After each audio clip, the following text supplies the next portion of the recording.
Alhamdulillah, salatan wa salaman ala rasulillah wa ala alihi wa sahbihi wa walah wa ba'd. Rabbi syrah li sadri wa yassir li amri wahlul 'uqdatan min lisani yafqahu qawli. Rabbana zidna 'ilman warzuqna fahma. Wa qala Allah ta'ala fi kitabihil 'aziz, أعوذ بالله من الشيطان الرجيم إن هذه أمتكم أمة واحدة وأنا ربكم فاعبدون صدق الله العظيم. Mulanya marilah kita memanjatkan syukur pada Allah Subhanahu wa taala. Satu buku yang saya kira agak menarik yang ditulis oleh Dr. Yusuf Al-Qaradawi, Aina Khalal, di manakah kesilapan kita. Buku ni agak kritikal sebab dia mengkritik umat yang ada pada hari ini kerana tidak berjalan di atas jalan yang digariskan oleh Nabi SAW. Betul, masalah utama kita hari ini adalah kita mempromosi Nabi Muhammad itu bukan agenda ataupun legasi. Kita mempromosi Nabi Muhammad itu adalah merupakan fizikal dan batang tubuh Rasulullah sallallahu alaihi wasallam. Itu adalah sebahagian part yang harus menjadi sunnah untuk kita ikut. Tetapi yang harus kita sunnah lebih besar. Dia sunnah ada dua kan? Sunnatul sughra wa sunnatul kubra. Sunnah besar dan sunnah kecil, ataupun sunnatul wajibah dengan sunnatul muakkadah, sunnah yang wajib diikuti dan sunnah yang menjadi tuntutan untuk kita buat. Di situ memberikan gambaran bahawa ramai orang tidak memandang sunnatul kubra tadi, sunnatul wajibah tadi, sunnah yang besar itu orang tak pandang. Banyak orang mengklaim ataupun membawa hanya agenda sunnah-sunnah kecil yang diajar oleh Nabi. Sunnah makan, sunnah minum, sunnah simpan janggut, sunnah pakai serban, sunnah memerintah, iaitu sistem khalifah. Itu saja sunnah-sunnah yang selalu dipromotkan. Tetapi sebenarnya kalau kita pandang kepada hidup Nabi, Nabi ada lifestyle yang menyebabkan menjadi umat yang berjaya. Lifestyle inilah sebenarnya yang hilang, tidak ada daripada umat Islam. Itulah yang menyebabkan Qaradawi tulis balik satu buku, Ainal Khalal. Mana kelemahan kita, mana kecacatan kita. Di situlah dia memberikan sedikit dipanggil kritikan dan juga lontaran. Semoga umat Islam kembali hebat. Sebab kita tak akan keluar daripada bercakap umat Islam adalah umat terbaik. Umat Islam adalah the best ummah in the world. Cuma masalahnya hari ini ke arah itu belum. Maknanya kita masih lagi jauh daripada KPI yang harus dicapai. Maknanya sepatutnya umat Islam bila sebut ummatan wasata, ummatan uswatun, maknanya umat contoh. Patutnya mana jadi contoh semua. Tapi mungkin sebab benda ni orang tak mau bincang, sebab malaslah nak cerita kelemahan sendiri kan. Atau benda ni dah bincang tapi buntu, nak keluar macam mana. Dah tahu dah masalah umat kita tidak berpegang dengan jalan Rasulullah. Tahu dah masalah umat kita meninggalkan sebahagian daripada tuntutan Islam. Jadi kita pula bila sebut meninggalkan sebagai tuntutan Islam, kita nampak tuntutan hukum, tak, tuntutan ekonomi. Sebab tu saya sebut tuntutan, tak silap, tak pernah sebut, saya ulang lah. Ada pengkaji yang buat kajian antara punca keruntuhan kerajaan Osmaniyah. Bukan sebab akidah. Itu bukan sebab utama. Sebab utama adalah sebab ekonomi. Itu yang meruntuhkan kerajaan Osmaniyah. Kerana di ketika itu kerajaan Osmaniyah terlampau miskin. Kerana wilayah dia terlampau luas, hasil tidak sampai ke dalam negara. Golongan barat pula datang masuk ke dalam negara. Mereka mengambil bahan-bahan tadi sebagai bahan mentah, bawa balik ke negara mereka dan mereka jual balik dengan harga lebih mahal. sedangkan bahan mentah sangat banyak di negara umat Islam. Tetapi kerajaan Osmaniyah pada masa itu tidak mengambil peduli soal menyiapkan jentera dan juga peralatan untuk mengekstrak benda-benda daripada hasil bumi untuk diagihkan balik kepada rakyat. Jadi menyebabkan orang tak ada pekerjaan. Awal memang kerajaan Osmaniyah kaya sebab melalui sistem pelebaran kuasa, bila ada satu wilayah jatuh di tangan Islam, negara itu hasil mahsulnya akan dapat ke dalam negara. Tapi lama kelamaan kalau hanya harap hasil mahsul mentah, dia tidak akan dapat menampung wilayah yang sangat besar. Kejayaan barat, dia ambil semua hasil mahsul ni, dibeli dengan harga murah, dibawa ke negara dia, menyebabkan dia menyediakan ruang pekerjaan kepada warga. Bila warga ada kerja, menyebabkan pada masa itu mereka boleh hidup. Bila mereka boleh hidup, kerajaan disokong dengan baik. Masalah utama kerajaan Osmaniyah adalah hinggakan kerajaan memiliki hutang yang sangat banyak. Sebab tidak dapat melahirkan orang-orang yang keluar zakat. Kebanyakan yang hasil pada masa itu kerana mereka hanya menunggu hasil negara, menyebabkan lahir orang-orang yang banyak minta zakat berbanding dengan orang yang keluar zakat. Jadi akibat daripada itu, Osmaniyah terpaksa merayu sana, merayu sini, terpaksa minta hutang daripada sana. Dan ketika itu pula berlaku perang dunia pertama, dia involve dalam perang dunia pertama. Negara berhutang terlampau hebat. Akhir sekali negara jatuh dalam keadaan hutang yang terlampau banyak, kelemahan kuasa, ketenteraan tidak boleh disupport, jatuh. Yalah, punca asal akidah, tapi penyebabnya adalah ekonomi. Jadi hak ni benda yang orang tak pernah bincang. Jadi sebab tu kita kata bahawa di antara benda sunnah yang paling besar kita tinggal hari ni adalah sunnah ekonomi. Sunnah ekonomi. Habis tu akidah tak kuat ustaz. Yalah, bila sunnah dia macam telur dengan ayam. Orang kata ekonomi dulu ke akidah dulu. Macam orang tanya kita, ayam dulu ke telur dulu? Telur dulu ada ke ayam dulu ada? Orang pun hurai. Kalau tak ada telur, macam mana ada ayam? Tapi kalau tak ada ayam, macam mana telur nak keluar? Dia gitu. Jadi benda tak boleh hurai. Benda kena cerita bahawa ekonomi dan akidah adalah tawaman, kembar. Tanpa ekonomi, akidah akan hancur. Tanpa akidah, ekonomi juga akan hancur. Dia begitu. Jadi benda-benda beginilah yang menjadi kelemahan besar kepada umat Islam. Baik.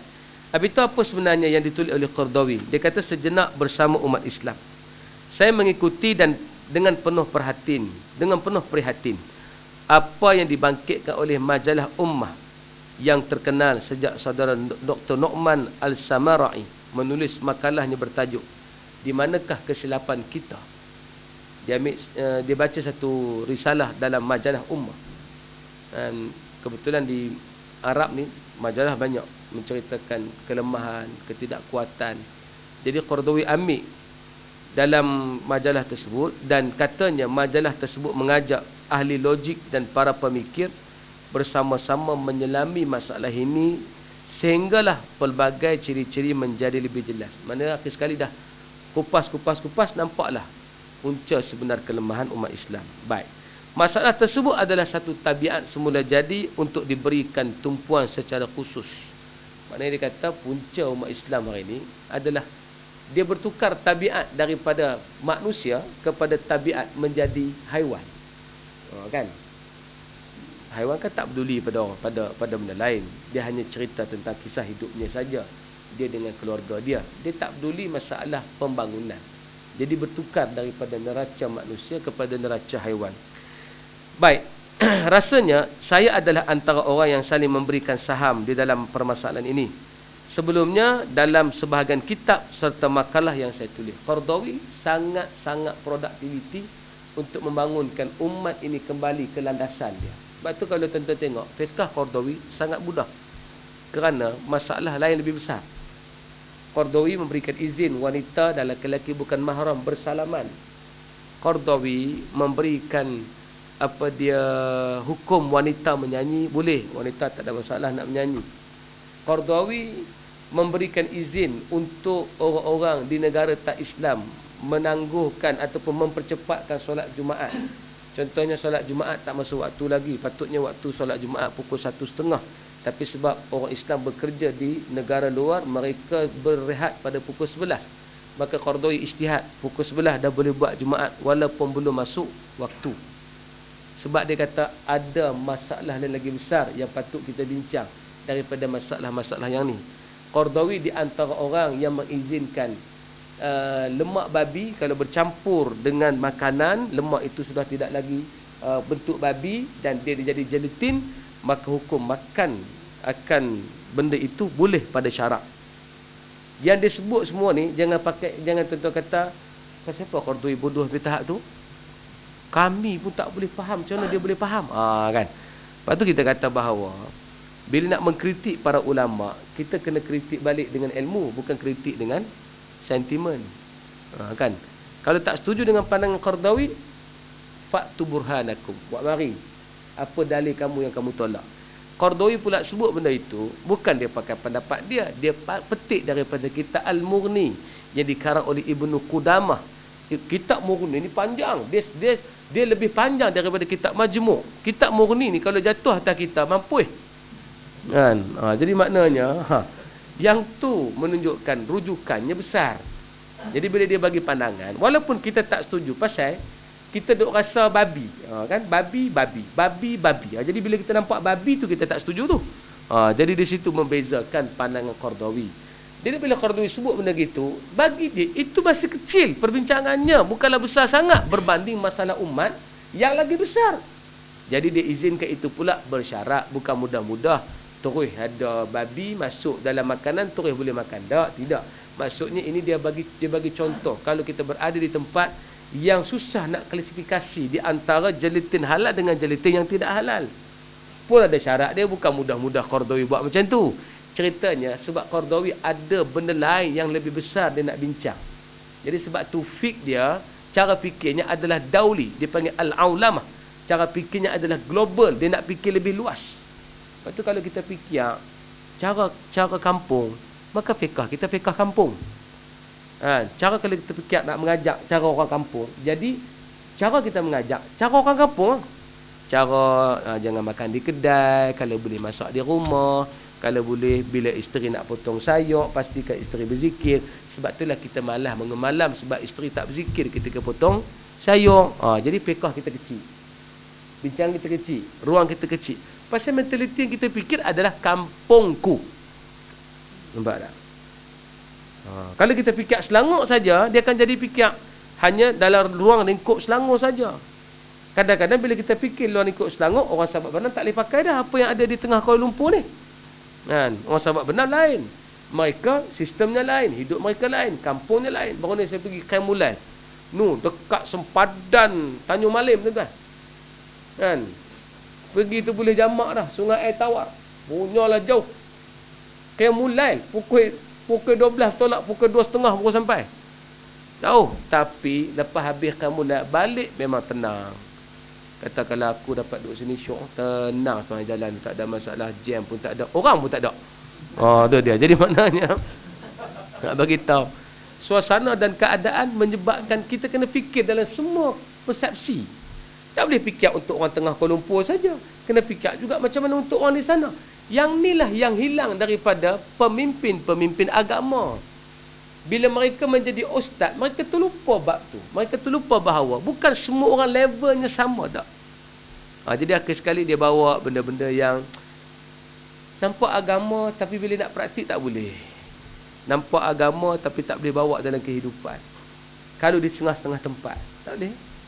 Kalau boleh kita pergi kerja, carilah tempat yang dekat dengan surau dan mudah untuk kita akses pergi semayang.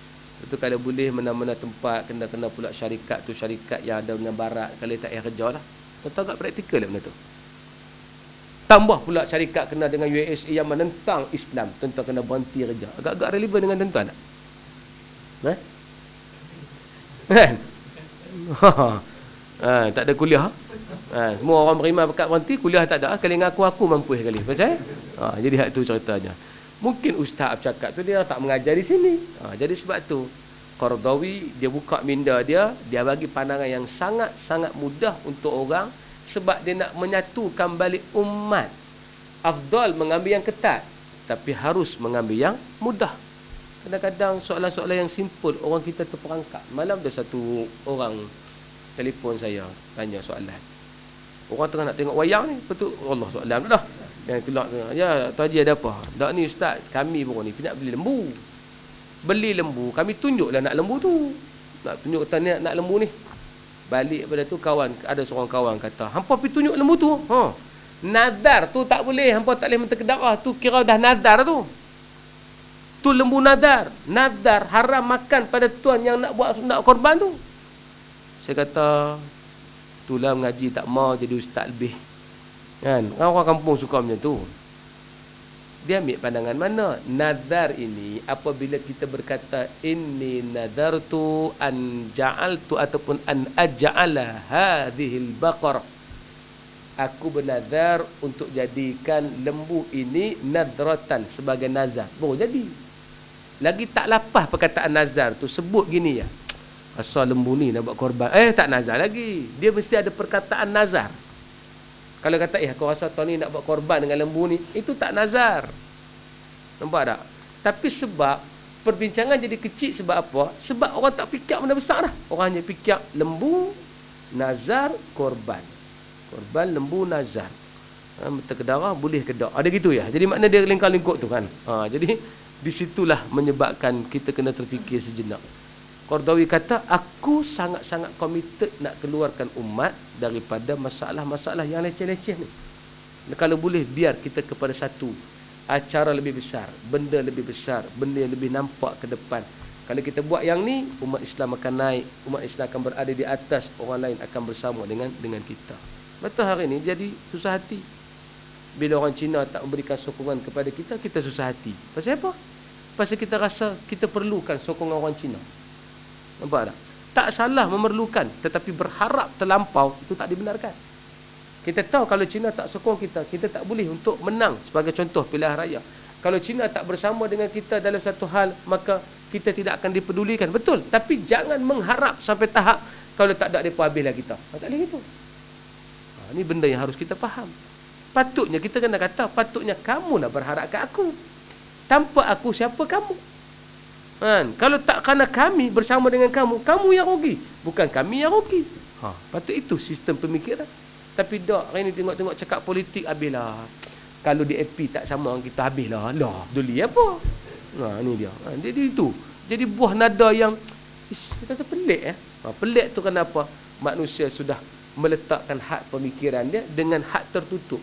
Orang yang hanya fikir nak menang, dia akan banyak tertutup. Tapi orang yang fikir menang tak menang tu nombor dua. Tapi aku nak Islam berada di atas, itu cerita lain. Ini sifat yang berbeza di antara apa yang diajar oleh Qardawi. Dia kata baik.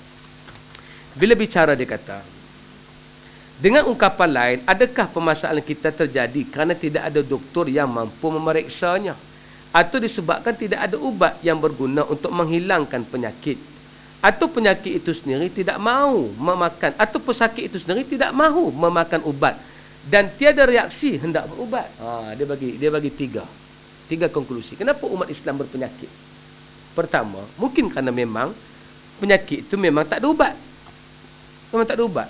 Ataupun penyakit itu sendiri dia tak ada doktor, tak ada pakar yang boleh untuk mengatasi penyakit itu.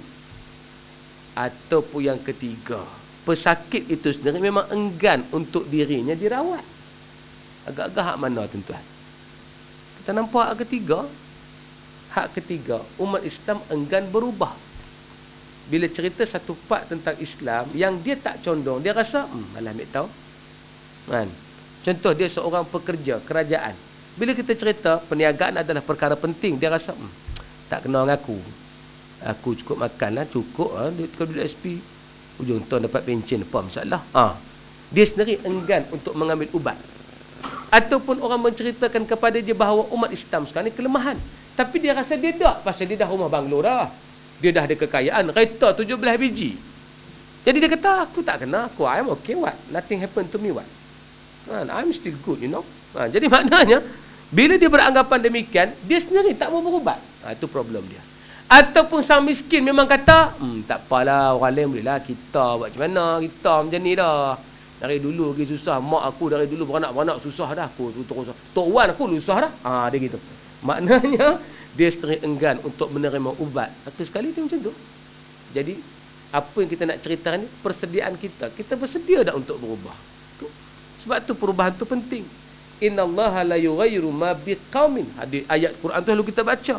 Allah tak akan ubah nasib satu kaum itu hingga kan kaum itu mengubah nasibnya. Sebenarnya maksud ayat itu kena faham, bukan kaum itu mengubah nasibnya. Kaum itu mindanya diset dah untuk berubah. Sebab manusia ni apa pun minda, dia tak ada benda lain. Hebat kita bukan sebab tubuh badan kita. Hebat kita bukan sebab kita makan banyak. Breakfast kita 7 pinggan, bukan. Hebat kita di minda kita. Sebab tu Syekh Ahmad Yassin, dia ada bukan sebab tubuh badan dia. Dia lumpuh. Ni duduk atas kursi roda gini. Angkat tangan pun tak boleh. Lepas dia dipukul hebat oleh rejim Israel, pada masa tu kena tangkap, kena pukul hebat. Tak boleh bergerak duduk gitu. Saya tak kat tuan-tuan bulan lepas. Tak apalah, anggap lupa. Jadi maknanya, bila dah kena pukul hebat sampai tahap itu, akhir sekali, dia ini hampir mati dalam penjara. Kemudian adalah kes Mossad, ejen dia kena tangkap dengan pihak Palestin. Jadi ejen tu sangat penting.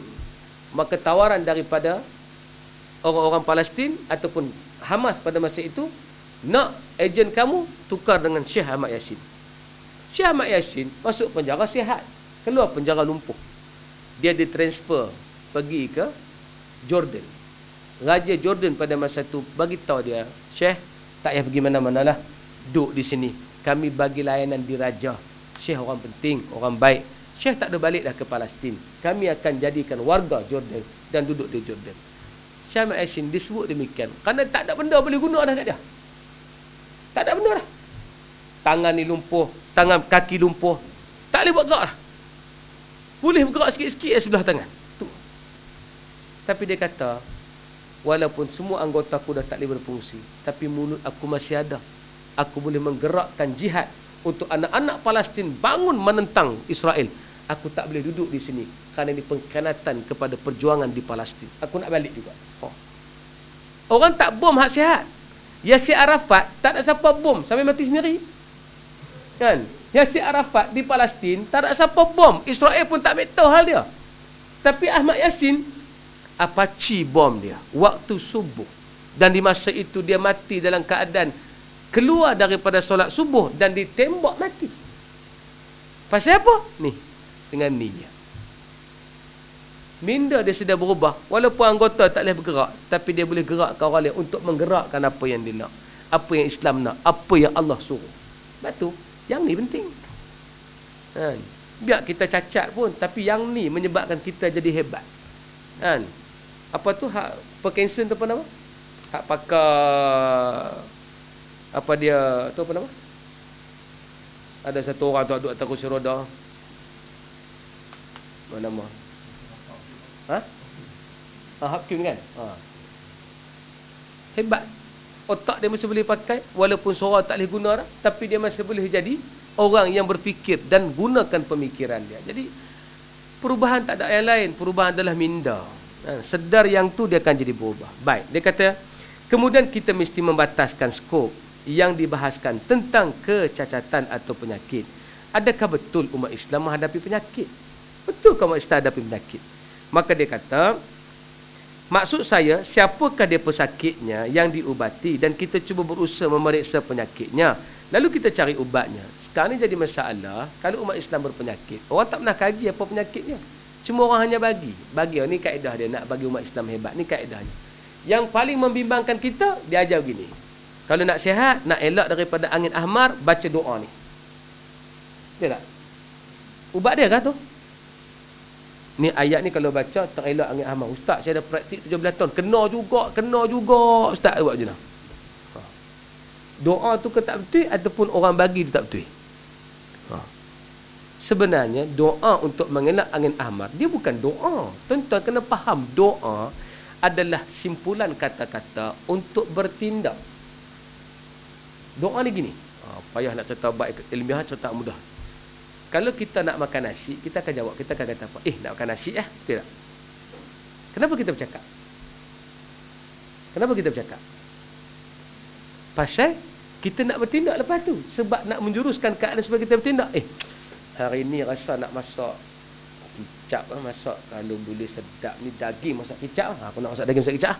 Kenapa sebut? Tak sebut tak boleh kan? Terus masuk dapur, angkat-angkat, terus masuk. Tak boleh. Dia mesti ada satu lapas dan ucapan. Ucapan itulah doa. Macam nak main kuliah ni. Nak main kuliah Ustaz Zul, kami makan dulu. Nak kuliah Ustaz Zul, kami makan dulu. Main kuliah dulu dah. Jadi terus main kuliah. Jarang orang kata, pergi makan dulu dah, terus main kuliah. Jarang. Tak nampak lagi. Kan? Tak isap rokok dah berkata dia. Isap rokok tu dululah, terus masuk kuliah tu. Tapi kalau isap rokok masuk kuliah tu, tak apalah, main kuliah tu, terus isap rokok dulu. Jarang itu. Dia mesti niat dulu kan. Dia ceritanya adalah berdasarkan kepada apa yang kita niatkan. Dia akan menjadi tindakan. Itu yang kita kata tujuan angin ahmar. Dalam tu kan ada doa, minta ya Allah, jangan kau kenakan aku penyakit ini, hindarkan aku. Nak hindar itu kena workout. Kena jaga senaman supaya pembuluh darah tidak tersumbat. Kena angkat berat, kena buat weight training, kena jogging, kena pumping, kena apa lagi? Lunges, apa lagi? Burpee. Semua tu lah. Kan? Kena belaka. Baru angin ahmar tak kena, baru doa tu ada fungsi. Tapi dah wajah nak elak angin ahmar, baca doa ni. Nampak tak? Orang bagi ubat yang salah kepada penyakit yang salah. Ini tak betul. Jadi dia kena bagi ubat yang betul di penyakit yang betul. Itu maksudnya. Dia kata, saya kira kita tidak membataskan perbicaraan masalah ini di negara Teluk atau bukan hanya di negara Arab sahaja, tapi tentang umat Islam yang tinggi menaranya dan sentiasa melaung keseruan Allahu Akbar. Kan? Orang yang suka sebut Allahu Akbar, lagilah kena betul-betul duduk di darjat yang sebenarnya. Kan? Jangan jadi bila kita banyak laung Allahu Akbar, tapi kita tidak perfect dari segi hidup. Takbir derah bukan main kan? Takbir! Allahu Akbar! Takbir. Kan? Tapi lepas takbir, kenuri orang tak pi, boykot orang ni, tak pi. Tak boleh gitu.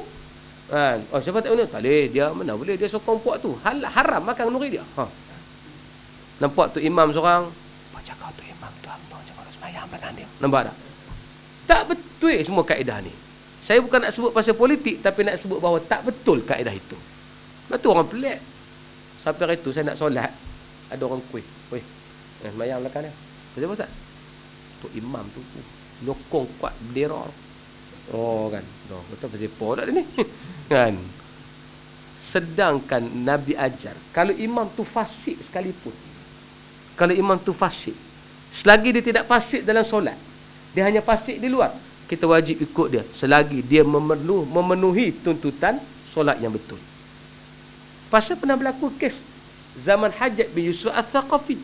Dia jadi imam dan dia bunuh orang.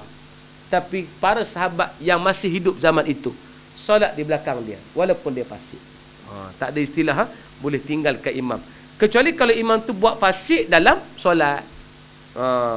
Dia Allahu Gaddang, ditukar. Kan? Baru dikira kita tak ikut. Kan? Kan?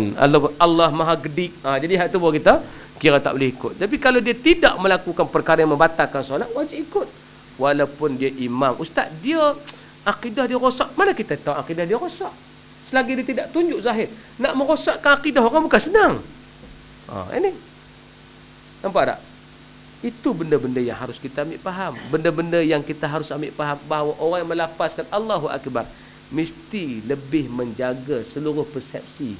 Dia kena hadir kenuri orang, dia kena hubung dengan orang, dia kena bagi orang faham pasal agama, dia jangan hukum orang, dia kena involve dalam masyarakat. Kalau ada rukun tetangga, dia kena duduk sekali. Ni ada rukun tetangga, dia tak dah main. Kan? Tapi dia saban tu selalu kira. Jadi makna orang nampak apa? Akak pakai saban, perangai tak macam tu. Orang kata gitu. Ini benda-benda dia. Baik. Lalu dia kata, bila kita membicarakan tentang skop umat kita yang ramai, kalimah kecacatan sentiasa dibiarkan begitu saja oleh sebahagian besar umat Islam dan tidak dibicarakan dengan teliti. Sebenarnya ramai orang datang, umat Islam dalam keadaan lemah, keadaan cacat, keadaan tidak kuat. Tapi orang sebut sekali lalu. Kita selalu dengar khutbah tak? Khutbah banyak cerita pasal apa? Masalah ke penyelesaian? Cerita masalah kan? Ada dia bagi penyelesaian? Tentu dengarlah khutbah mana pun. Kan? Negara kita menghadapi masalah denggi yang masalah apa dia pembuangan anak yang begitu banyak. Anak-anak luar nikah didaftarkan jumlahnya sekian-sekian jumlah. Dan ini menakutkan hati kita. Oleh itu sidang Jumaat dan mati Allah, marilah kita kembali kepada Al-Quran. Barakallahu li walakum bil Quranil azim. Jadi tak bagi penyelesaian, suruh balik pada Quran ya. Sebab tu hari ni orang kita, semua kita bincang pasal masalah, tapi tak pernah bincang pasal resolusi, solve the problem. Tu tak pernah bincang. Gereja bincang. Sebab tu gereja walaupun makin teruk, sebenarnya minta maaf nak bagi perhatian sikit. Gereja di negara Asia dia makin kuat, di negara Barat dia makin teruk. Itu konsep dia. Sebab bertukar ni. Orang Barat sudah mengambil jalan Rasulullah untuk hidup. Yang masuk Islam ikut jalan Nabi. Orang kita sebab dah lama sangat Islam, kita dah tak ikut jalan Nabi. Orang Barat yang berada di Barat, mereka dah meninggalkan agenda Kristian. Tapi mereka datang ke Asia, mereka kembali ke semula agenda Nabi Isa AS, walaupun mereka menyeleweng terhadap agenda tersebut. Ada satu padri namanya Dimitri. Dimitri apa ni? Swansky apa? Lupa dah saya. Ni dia punya video tu dimasukkan dalam satu laman satu rancangan. Apa dia apa? Rancangan tu? Street dakwah ke apa? Saya lupa. Apa? Channel tu? Din apa? Din Show. Din Show ni di US. Dia orang tahu nak dakwah sekarang bukan ya akhi come to us with Islam, tak. Dia buat TV. Dia buat rancangan, dia minta kepada syarikat, dia bayar sekian-sekian untuk dipublishkan kepada orang Islam. Jadi dia dapat satu rancangan channel. Ada satu channel tu, dalam rancangan tu namanya Din Show. Din Show ni, din tu agama lah kan. Show tu tak faham lah, orang ngaji orang putih kan, tak tahu kan. Jadi maknanya tu kan, Din Show kan. Jadi dia dalam rancangan tu dia pasang satu ceramah yang dibuat oleh Dimitri. Dimitri ni seorang padri di Rusia. Rusia hari ni menghadapi kebangkitan, keluar daripada etis balik kepada agama. Kan, pasal Vladimir Putin dia sangat condong kepada Kristian. Jadi bila dia bercakap dalam tu, dia cuma menceritakan satu realiti. Dia sedang khutbah. Dia kata dalam bahasa Rusia lah, saya tak boleh cakap Rusia lagi payah pula kan. Jadi maknanya dia kata, terjemahnya, ada satu makcik tua baru ni mai jumpa dengan aku, cerita pada aku satu cerita dan bertanya kepada aku tentang soalan. Dia berkata begini, wahai Tuan Padri, tadi masa aku mai, aku naik teksi. Teksi tu seorang Muslim pemandunya. Bila dia nak aku naik teksi, dalam teksi tu, bila aku nak bayar duit, nak turun ke gereja ni, dia kata apa? Tak apa makcik, simpan duit tu. Saya tolong makcik mai ke gereja. Anak kenapa tak ambil duit? Budak tu kata, makcik ni macam mak saya lah. Bila mak saya nak pergi tempat semayang, takkan saya nak kenakan cas. Saya bagi free lah. Makcik macam mak saya. Aku naik teksi lain daripada orang kita yang Kristian. Bila aku naik nak datang gereja, mereka kenakan cas yang sangat mahal. Menyebabkan aku rasa kena tindas dengan orang-orang Kristian aku sendiri. Tapi orang Islam tunjuk akhlak yang baik. Di mana tuan-tuan ni? Di mana ni? Di mana ni? Di Rusia. Rusia. Itu beza dia. Jadi Dimitri kata, aku pun beritahu makcik tu. Makcik, sesungguhnya apa yang berlaku adalah menunjukkan Islam sedang berkembang dan Kristian sedang ditinggalkan. Orang-orang yang menyertai Islam sekarang adalah orang-orang muda. Tetapi yang menyertai Kristian adalah orang tua-tua. Cuba tengok yang mari khutbah ni. Semua tua-tua belakang. Dimitri kata. Semua tua-tua belakang. Yang mari dengar khutbah aku, semuanya jenis. Apa dia? Veteran perang dengan nenek kebayan. Tu saya tambah lah. Tak ada lah dia kata gitu. Tapi makna nak beritahu. Orang tua semua. Mana orang muda kita? Cuba kita tengok orang Islam. Yang menyertai adalah orang-orang muda. Mereka aktif menjalankan dakwah. Mereka mengembangkan agama. Mereka bangunkan sikap yang baru. Dan mereka mencapai dalam standard orang-orang muda sudah nak kepada agama. Berlaku di mana ni? Yang orang muda nak agama ni? US. Di Britain. Yang paling menarik, di Australia. Di Australia, baru ni seorang sahabat saya cerita. Ada satu syekh tu. Orang panggil Syekh Omar ke kat dia. Tapi saya tanya, Syekh Omar ni orang Arab? Tak. Orang Australia. Kulitnya putih, Janggutnya kemerah-merahan. Dan dia orang Australia. Kalau bahasa mudah, dia Ajam. Dia bukan orang Arab. Dia warga Australia. Dan dia buat satu program untuk tarik orang-orang semua kembali pada Islam di Australia. Caranya, naik motor Harley Davidson. Buat konvoi.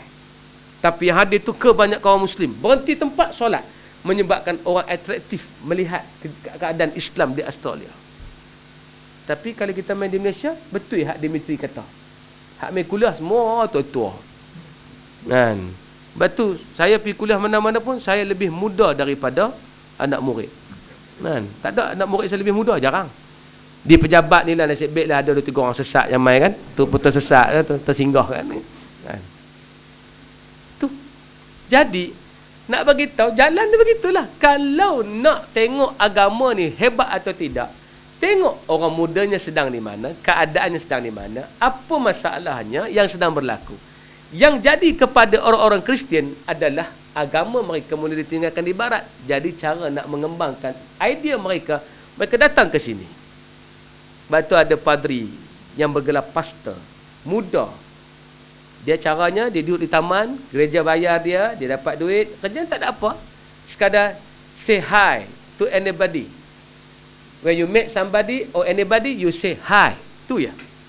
Hi, hello, hello uncle. Tu ya. Di tempat saya pandai indah dah. Dia pakai seluar hitam, pakai tie ni lama, cerita 6 tahun 7 tahun yang lalu. Pakai tie, budak muda, comel, dia cari hak comel, dia tak ambil muka pecah tembok. Dia cari hak comel kan. Lalu ke orang ya, hello, hello. Orang bila tengok dia lalu, orang first impression, orang, siapa mamat ni? Siapa dia ni? Tapi dia buat hari-hari. Hello. Sampai ada orang get ready dah. Di pagar tu. Pagi-pagi duduk serang pokok bunga. Dia tahu dah. Mesti ada budak tegur. Hello. Maka orang tu pun. Hello. Yang cerita pada saya ni. Satu orang yang menjadi anak murid saya. Dia kata, Ustaz. Hari itu sebab selalu ditegur sangat saya. Saya tahan dia kejap. Who are you? Dia pun cerita. I'm pastor.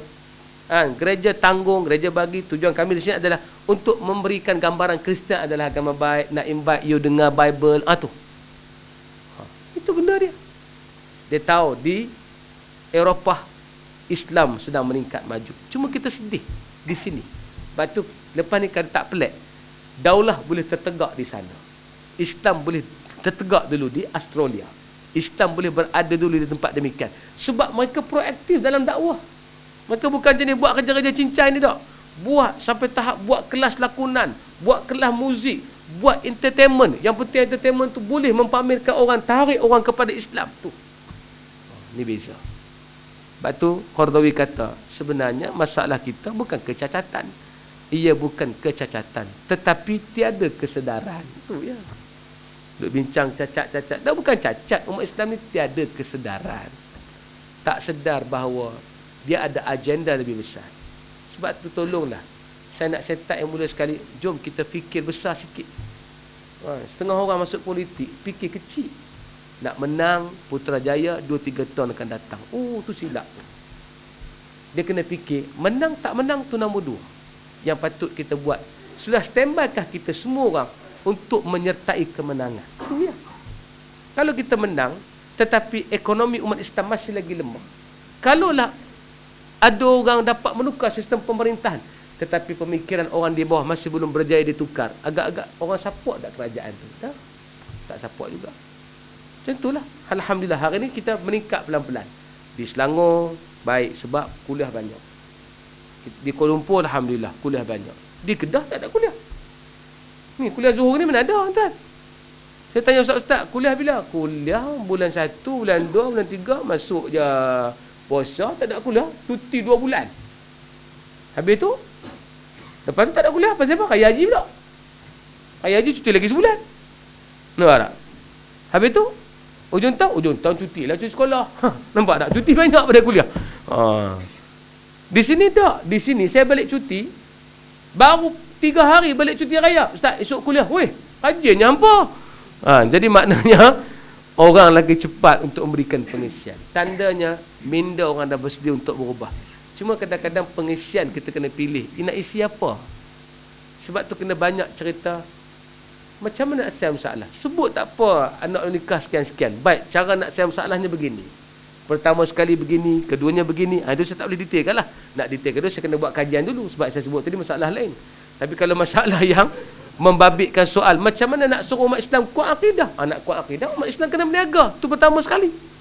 Sebab puncak umat Islam lemah akidah kerana menggantungkan ekonomi kepada orang yang tidak Islam. Tu ya. Dia kena start perniagaan. Nak berniaga tak boleh bergaduh. Berniaga pula tak boleh sorang-sorang. Mana boleh berniaga nasi lemak sorang-sorang? Mesti ada persatuan nasi lemak. P.Ramlee buat filem lama dah. Kan? Tuan-tuan tengok cerita P.Ramlee. Alibaba Bujang Lapuk. Tuan-tuan tengok tak? Bila orang tu telefon nak suruh minta rompak rumah dia. Saya orang kaya. Datanglah rompak rumah saya. Tak boleh. Hari ni setengah hari. Esok holiday. Kalau nak hari Senin boleh lah. Kan? Apa kawan tu kata? Kalau awak tak mau rompak rumah saya cari lain penyamun. Apa tak tengok cerita ni? Saya cari lain penyamun. Apa kata Cip? P.Ramlee kata apa masa tu? Kalau awak cari lain penyamun, seluruh persatuan penyamun akan saman awak. Nampak? Nak mencuri pun kena jemaah. Nampak tak tu dia? Kena berpersatuan. Itu terus buat kerja jahat. Nak berniaga, mana boleh sorang-sorang berniaga nasi lemak sorang-sorang? Mana boleh? Dia kena berpersatuan. Kena ada. Ni duk marah. Cina di BKL tak kacau. Pasal dia ada persatuan.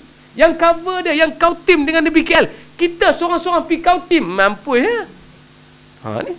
Dalam bab tu saya boleh bagi pandangan. Sebab itu saya kaji lebih. Dalam bab alat nak nikah, pasal tak ada lagi apa jadi pada saya nanti dulu lah tu. Kemudian dia nak bagi tahu tu kemudian. Tapi nak cerita bahawa sebenarnya kena ada penyelesaian. Setiap benda kita buat ada penyelesaian. Tahu masalah timbul. Kan? Sebab tu di antara kaedah menyelesaikan anak nak nikah yang paling dekat adalah bila anak tu jadi anak nak nikah, janganlah dibinkan dia dibentikan dengan Abdullah. Katalah pasangan ni berzina. Ni penyelesaian sekarang, bukan untuk ke depan. Berzina. Tiba-tiba mereka nak kahwin. Anak tu pula dah dalam perut. Kahwin-kahwin 2 bulan lepas tu terus bersalin. Kan? Tok Wan sukalah. Anak baru nikah, dapat dah cucu baru 2 bulan. Cepat depa buat kerja no. Kan? Jadi kalau ikut Islam, kalau ikut Islam, ikut pandangan sebahagian, anak itu tak boleh dibin dan dibentikan kepada bapak dia. Sebab dikira walaupun benih pak dia, tapi luar nikah. Luar nikah tak boleh dibin dan dibentikan. Jadi cara nak solve problem itu, ambil satu pandangan ulama' lagi, iaitu bin dan dibentikan kepada bapa punya benih itu walaupun nikah mereka lepas dah berlaku penzinaan. Hukumnya boleh mengikut pandangan Abu Hanifah. Jadi dapat rilis sikit, jangan sampai didaftarkan banyak anak luar nikah. Yang kedua, mana-mana orang yang memang nak berkahwin dan mereka tiba-tiba berzina, terus kahwin. Jangan bagi susah. Kan? Tangkap pasangan, cari orang yang sama dengan dia. Kan? Dia kata saya 10 orang. 10 orang bersama dengan saya. One to show mah mana seorang satu. Kan? Supaya anak itu boleh dibin dan dibentikan kepada bapa tadi. Prosedur ini hanya diperlih yang buat. Di negara lain banyak masih kaedah. Kalau dah mengandung, tiba-tiba nak pergi daftar, tengok-tengok daripada tarikh mengandung sampai tarikh beranak, dia tidak sampai 6 bulan ataupun kalau lah akad nikah tu 2 bulan saja, maka tak boleh didaftarkan. Ni punca anak luar nikah jadi banyak. Yang lain, itulah kena ambil daripada atas lah. Kan? Daripada atas, didikan, pelajaran, agama. Sebab orang ni pun sembang tu, orang ni jadi kes. Sepupu balik kampung, dia balik kampung, berzina dengan sepupu. Hak berzina tu tingkatan 4, hak kena zina tu perempuan tingkatan 1. Dia pergi berzina.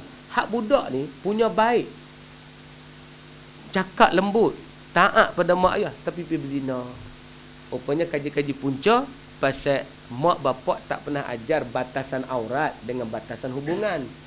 Jadi masa tidur tu pergi tidur sekali. Tak apa sepupu apa masalah kan? Pupu apa masalah kan? Kita ni kalau katalah dapat tidur dengan nenek tua pun jadi kerja tak? Tak usah duk kata sepupu kan. Jadi maknanya hak tu benda-benda demikianlah yang orang tidak memberikan pandangan dan penyelesaian. Jadi kena ambil lah. Jadi dia kata Ungkapan kecacatan secara umumnya bermakna matlamat sudah ditentukan, jalan sudah nampak dan kenderaan penghubung sudah disediakan. Tetapi kenderaan penghubung ditimpa kerosakan di pertengahan jalan. Maksudnya ada benda yang missing tengah jalan. Umat Islam dah okey dah. Silibus dah ada, Quran dah ada, panduan dah ada, hukum fiqah dah ada. Buka kitab mutawalat, cerita masalah hukum ni dah banyak. Tapi kenderaan untuk menghubungkan benda itu tidak sampai. Kenderaan itulah yang rosak. Baik, dia kata, bila kita realisasikannya terhadap umat Islam, kita dapati masalah lebih besar dan lebih sukar. Dari semata-mata kecacatan, masalah itu timbul tanpa kita sedari. Apakah masalah dia? Yang pertama, ini bagi masalah dia. Umat Islam mudah lupa. Mudah lupa dia umat terbaik. Mudah lupa dia ada Al-Quran dengan hadis. Mudah lupa kalau berlaku pergaduhan balik kepada Quran dengan hadis. Ni baru ni kan kes Menteri Besar Selamat. Malah nak cerita dah selesai dah. Tapi dah orang sebut lagi kena sebut. Kan? Bila berlaku pertelagahan, baik, kenapa tak lantik Wan Azizah? Kenapa lantik Azmin? Berlaku pergaduhan. Orang kata kita tak rakas setia. Orang kata setengah ulama, setengah orang pakai serban ni ambil kesempatan. Mereka ni sebenarnya nak dapat habuan dunia. Sebab tu mereka tak mau lantik Azizah. Maka kita bagi pandangan. Dalam Islam ada hadis. Tu kita terus. Kita tak ada kono-kono. Dalam Islam ada hadis. Idza wusidal amru ila ghairi ahliha fantazir sa'ah. Kalau kamu sandarkan urusan agama kepada bukan ahlinya, maka tunggu saat kehancuran. Kalau kamu sandarkan urusan keduniaan kepada bukan ahlinya, tunggu saat kehancuran. Kamu kalau sandarkan pemerintahan kepada bukan ahlinya, tunggu saat kehancuran. Maka ulama jelas lagi, gender tidak ada masalah. Bahkan gender tak menjadi agenda penting dalam agama. Orang perempuan boleh jadi Perdana Menteri, orang perempuan boleh jadi Presiden, tak ada masalah. Bahkan Syekh Muhammad Ghazali kata orang perempuan boleh jadi Presiden sebuah negara, tak ada masalah. Gender bukan problem. Cuma orang perempuan tak boleh jadi sultan ya. Mana boleh orang jadi sultan? Orang perempuan jadi sultanah boleh lah. Kan? Sultan tu untuk lelaki-lelaki. Nama pun sultan bahasa Arab. Bukan setan, sultan. Ni. Jadi maknanya tak boleh jadi sultan. Sultanah tak apa. Jadi orang bahas bab tu. Jadi tak ada masalah. Yang kita bahas bukan masalah gender. Kita bahas masalah sekarang ni, kalau orang tu tak layak, jangan dia letak di situ. Tahu mana tak layak? Kawan dah lama, perjalanan dah lama. Tahu macam mana attitude. Kita tahu dia layak ke tidak? Layak. Jadi jawapannya, kalau aku lantik orang ni, standby aku masuk neraka. Sebab ada hadis. Kita faham hadis tu, kita kata, dah bertelagah gitu, kami balik kepada Al-Quran dan Sunnah. Tapi ada orang tak mau. That's your opinion. Itu pandangan awak, Adi. Awak pakai serban ketat, tu oksigen tak masuk. Ini nak kata apa? Ini bukan nak cerita politik, tapi nak bagi tahu bila ada kes, kita berpegang dengan hadis. Kita ada hadis. Kita rujuk kepada sumber tertinggi yang kita pegang. Nabi ajar, addu alaiha bin nawajis. Pegang dengan gigi gerham kamu. Nampak yang ruak macam ni, pegang hadis ni. Nampak tak? Bukan maknanya pakai rembat bodoh gitu. Jadi nak cerita bahawa kita kena faham bahawa bertelagah apa pun kena balik kepada sumber Quran. Tapi orang dah lupa. Yang paling malang, orang yang selama ini berjuang Islam seakan pun terlupa bahawa bila bertelagah kena balik kepada Al-Quran dengan hadis. Maka dia fikir, from my opinion, I think it's nothing. Kalau ni pun apa masalahnya? We have tahalusiasi macam-macam lah. Kan? Jadi tak ada istilah-istilah tu. Kita balik kepada Al-Quran dengan Sunnah. Tu yang paling besar. Sebab nikah yang paling dekat tu saya cerita tuan-tuan. Maka Alhamdulillah dapatlah Menteri Besar baru kan. Semua pekat setuju kan. Semua seronok kan. Jadi maknanya hak tu benda yang sudah terjadi. Jadi tak apalah, nak bagi tahu pada kita bahawa yang kita nak sebut sangat adalah kita duduk di belakang orang yang faham Al-Quran dengan hadis. Sebab tu Nabi ajar wattaqu firasatal mu'minin. Kamu kena rasa hati-hati dengan firasat orang mukmin, maknanya ulama. Orang mukmin ni kalau dia berfirasat, dia dekat dengan Allah. Dan firasatnya bukan macam pada firasat patik, itu ahli nujum negara tuan-tuan. Kan? Ini tak firasat orang beriman. Firasat orang beriman dia tahu. Semalam ada solat hajat. Jadi macam ada orang, Allah Ta'ala bagi satu tanda. Gitu. Tapi tanda tu tak bercanggah dengan syarak. Tanda tu pula tepat di antara memilih dua. Yang ni ke yang ni? Dua-dua betul pada syarak. Tapi kecondongan yang ni. Ambillah pandangan itu kerana ada barakahnya Kerana mereka minta tolong pada Allah Ta'ala. Macam Imam Bukhari ketika nak masukkan hadis dalam Bukhari, walaupun hari ni orang mula pertikaian dalam Sahih Bukhari ada hadis lemah, tapi Imam Bukhari telah jadikan hujah. Ya Allah, sebelum aku masukkan hadis dalam Sahih aku akan solat 2 rakaat. Mohon petunjuk daripadamu. Jangan aku tersalah bila mengeluarkan satu hadis. Kalau ada kesilapan juga, ya Allah, aku jadikan solat ini antara aku denganmu sebagai hujah. Semoga kesalahan aku diperbetulkan olehmu. Itu kaedah ulama. Kita bukan pragmatik kan. Kita bukan cakap sosialis. Kita bukan cakap pasal Karl Marx ataupun Mark Adam, bukan. Kan. Jadi kita bukan bercakap pasal itu. Kita bercakap pasal agama. Jadi kena pasal agama. Fa in tanaza'tum fi syai'in farudduhu ila Allah. Jadi jangan lupa yang tu. Yang kedua, terlupa kerana kita umat terbaik. Kita terlupa. Bila kawan orang rasa orang yang lebih baik. Oh, bahaya. Wah, aku tengok depa tu bagus walaupun depa tak Islam, hebat depa no. Depa tu tengok jaga mak depa bagus. Kita dah terlupa kita sebaik-baik umat. Berbangga dengan orang lain, berbangga dengan tamadun lain. Tetapi nak tunjuk kita bukan hanya berbangga dengan tamadun kita, cara nak bangganya kena jadi macam orang lain untuk menyebabkan tamadun ini jadi hebat kembali. Wallahu taala alam. Tak mau panjang, tengok tentang kita tak faham tu kena berhentilah. Jadi cukup sekadar tu insya-Allah. Jadi mudah-mudahan Allah bagi rahmat dan kebaikan pada kita. Ini baru sebahagian daripada masalah pertama umat Islam. Umat Islam mudah lupa. Nanti kita sambung apa benda yang lain berkenaan dengan umat Islam insya-Allah. Assalamualaikum warahmatullahi wabarakatuh.